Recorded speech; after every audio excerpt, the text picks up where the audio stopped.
My name is Jethro Marx and I am the co-founder and CEO of the Nile Group. So I think that the way to think about this is that Amazon is a very, very, very cluttered space where there is a lot of participation from a lot of different players.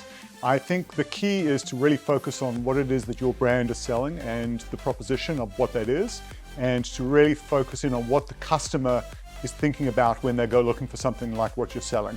And not to get caught up with too many generics or to get caught up with just trying to create traffic for the sake of traffic, but just focusing on what is it that your proposition is, what is the problem that you're solving, and what is it that your customer would want that in order to be able to find you.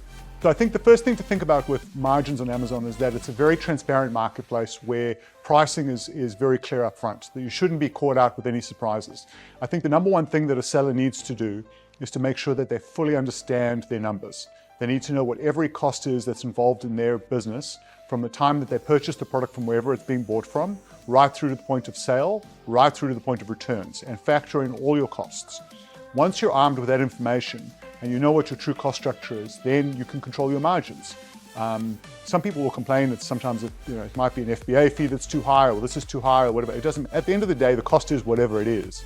So keep your costs lean as you can, know what your numbers are, and work within the confines of what you've got.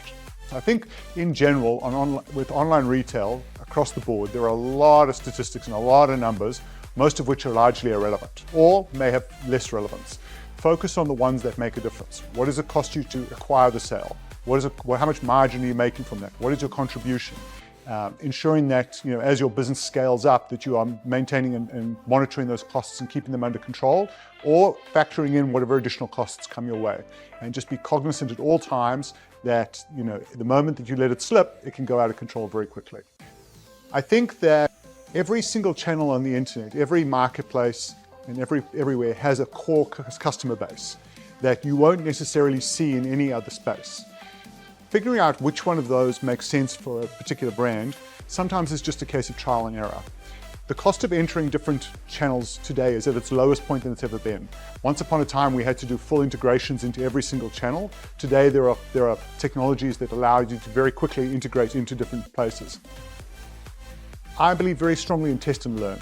If a brand starts in Amazon and is getting some success, there's no reason that they shouldn't potentially get success in the eBay channel, the Walmart channel, and many others. And the easiest way to find out what works and what doesn't is simply to try. And do it in a very low-cost manner. Get in, figure it out. If it works and the data supports what you're doing, double down and do more of it. And if the data does not support doing what you're doing, end it very quickly and move on to the next thing.